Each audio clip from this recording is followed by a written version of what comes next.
Hello everyone, स्वागत है आप सभी का अपने एजुकेशन यूट्यूब चैनल में। आज हम क्लास टेंथ के कुछ चैप्टर्स करने वाले हैं। क्लास टेंथ में हिस्ट्री का एक जो पहला टॉपिक होता है वो है यूरोप में राष्ट्रवाद, तो वही आज हम लोग देखने वाले हैं। तो यदि आप नाइन्थ का कुछ क्लास किए होंगे तो आप अमेरिका की क्रांति, फ्रांस की क्रांति, ये सभी तरह का क्लास किए होंगे।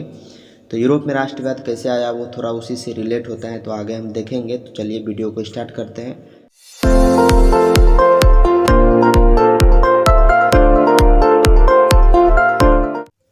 सबसे पहले हम लोग देखेंगे कि राष्ट्रवाद होता क्या है। राष्ट्रवाद मतलब अपने देश के प्रति एकता की भावना राष्ट्रवाद कहलाती है। कोई भी जातिवाद नहीं, कोई भी भाषा नहीं।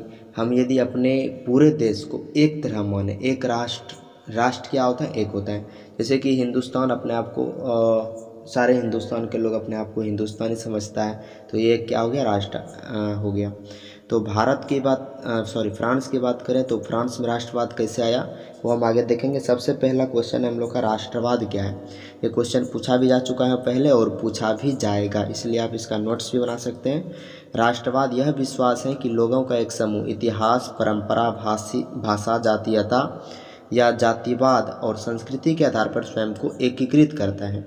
इन सीमाओं के कारण वे इस निष्कर्ष पर पहुँचे कि उन्हें आप स्वयं के निर्णयों के आधार पर अपना स्वयं का संप्रभु राजनीतिक समुदाय राष्ट्र स्थापित करने का अधिकार है। मतलब कि यदि वो किसी राजनीतिक समुदाय को बैठाना चाहता है, अपने शासन करने वाले को बैठाना चाहता है, तो स्वयं का उसमें कोई किसी का जोर नहीं, वो अपने आधार पर, अपने जनता के आधार पर किसी भी अपने शासन करने वाले को बैठा सकता है। आप लोकतंत्र देश यदि भारत को देखें तो इसका एक अच्छा सा एग्जाम्पल है। अब देखते हैं कि फ्रांस में राष्ट्र का विचार कैसे आया। फ्रांस की क्रांति के बाद ही राष्ट्र का विचार आया था। यदि आप फ्रांस की क्रांति देखेंगे तो आप 9 का थोड़ा सा हिस्ट्री पढ़ लीजिए। उसमें था क्या कि अमेरिका की क्रांति के बाद अमेरिका और इंग्लैंड के बीच शांति समझौता हुआ था, जो कि फ्रांस में हुआ था। और उसी के बाद फ्रांस में क्रांति की होड़ लग गई थी। वहाँ उस समय के शासक थे लुई 14वां, और उसको फांसी की सज़ा दी गई थी। सारे जनता लोग उसको फांसी की सज़ा दी थी। उसके बाद वहाँ पर अब ये हुआ कि अब कैसे शासन चलेगा। तो उस समय सबसे पहले यूरोप में ही होड़ लगी थी, और यूरोप के किस देश में, फ्रांस के देश में होड़ लगी थी। किस चीज़ की, राष्ट्रवाद की। तो यहाँ पर आप देख सकते हैं राष्ट्रवाद की पहली स्पष्ट अभिव्यक्ति 1789 ईस्वी में। एक क्वेश्चन सबसे पहले आ जाएगा कि फ्रांस की क्रांति कब हुई थी, तो 1789 ईस्वी में। और फ्रांस की क्रांति के साथ ही राष्ट्रवाद की पहली अभिव्यक्ति कब हुई थी, 1789 ईस्वी में। उसके अगला क्वेश्चन है, फ्रांसीसी क्रांतिकारियों द्वारा फ्रांसीसी लोगों के बीच सामूहिक पहचान की भावना पैदा करने के लिए उठाए गए कदम।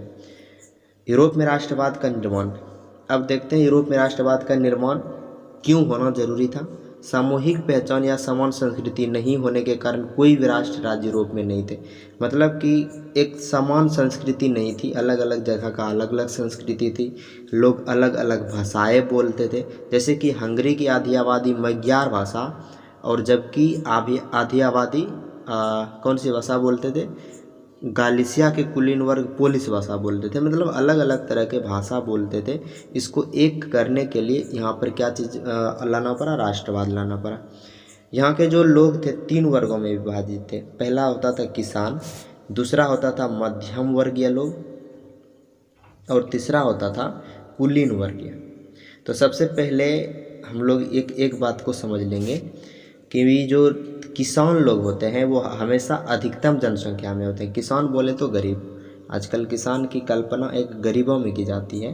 तो किसान जैसे ही बोले तो वो अधिकतम संख्या में, और मध्यम वर्ग के लोग तो मध्यम संख्या में होते ही हैं, और कुलीन बोले तो अमीर लोग, और अमीर लोग कैसी संख्या, उसकी संख्या न्यूनतम होती है। तो ये किसान की बात करें तो इसकी संख्या क्या थी, अधिक थी। कुलीन की बात करें तो कुलीन सामाजिक और राजनीतिक रूप से भूमि का मालिक, जो कि भूमि का मालिक होता था उसी को हम लोग कुलीन बोलते हैं। तो जो भूमि का मालिक पुराने ज़माने में जो भूमिहार होता था, जो ज़मींदार होता था, उसी को हम लोग अमीर लोग मानते थे। आपस में वैवाहिक संबंधों से जुड़ा हुआ था और बोलचाल में फ्रेंच भाषा का प्रयोग करते थे। तो कौन सी भाषा का प्रयोग करते थे ये कुलीन लोग, फ्रेंच भाषा की प्रयोग। जनसंख्या की दृष्टि से यह समूह सबसे छोटा था। अमीर लोग हैं तो छोटा होगा ही। आगे देख लेते हैं मध्यम वर्ग। मध्यम वर्ग मतलब कस्बों के विकास और वाणिज्यिक वर्गों के उदय के साथ ही नया सामाजिक वर्ग उभरा, जिसे मध्यम वर्ग बोलेंगे।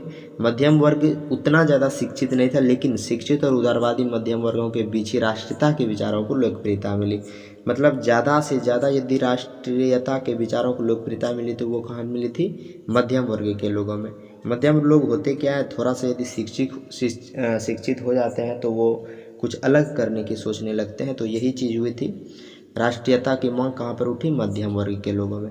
अब यदि जैसे ही राष्ट्रवाद आ गया यूरोप में, मतलब फ्रांस में, तो उसमें क्या क्या परिवर्तन आए? यहाँ पर एक नया फ्रांसीसी झंडा आया जिसका नाम हिंदुस्तान की तरह ही तिरंगा है, वो भी 3 रंगों के हैं। तो यूरोप में राष्ट्रवाद होने से पहला परिवर्तन क्या था? यहाँ एक झंडा बनाया गया। दूसरा, स्टेट्स जनरल को चुना गया, उसका नाम बदलकर नेशनल असेंबली रखा गया। वहाँ एक स्टेट्स जनरल को चुना गया। नई स्तुतियाँ रची गई और शपथ ली गई। उसके बाद केंद्रीकृत प्रशासनिक व्यवस्था प्रणाली, मतलब कि एक तरह का प्रशासनिक व्यवस्था प्रणाली, कुछ नियम बनाए जाएंगे और सारे को उस नियम का पालन करना पड़ेगा। आंतरिक आयात निर्यात शुल्क समाप्त कर दिए गए। आयात निर्यात आप समझते होंगे कि जो हमारे देश में आते हैं उसे आयात बोलेंगे, और जो यहाँ से हम लोग बेचते हैं, व्यापार जो करता है हमारे सरकार जो व्यापार करती है और जो बेचते हैं यहाँ से, उसे निर्यात बोलते हैं। तो उसका जो शुल्क था, कर था, वो क्या हो गया? समाप्त हो गया। भार और माप की एक समान प्रणाली लागू की गई। फ्रांसीसी की आम लोगों की भाषा बनाई गई, मतलब फ्रेंच भाषा सब लोग बोलेंगे। कौन सी भाषा? फ्रेंच भाषा। अब यहाँ पर एक बहुत बड़ा रोल हो जाता है नेपोलियन बोनापार्ट का, इसमें आप बोनापार्ट जोड़ दीजिएगा, Napoleon Bonaparte. Napoleon Bonaparte France में 1799 से 1815 तक शासन किया था।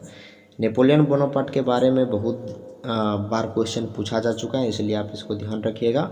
इसमें जितने सारे हम पॉइंट दिए हैं, इतना आप यदि रट के या समझ के चले जाते हैं तो आपका नंबर इसमें फिक्स है। फ्रांस में 1799 से 1815 तक शासन किसने किया था? नेपोलियन बोनापार्ट ने।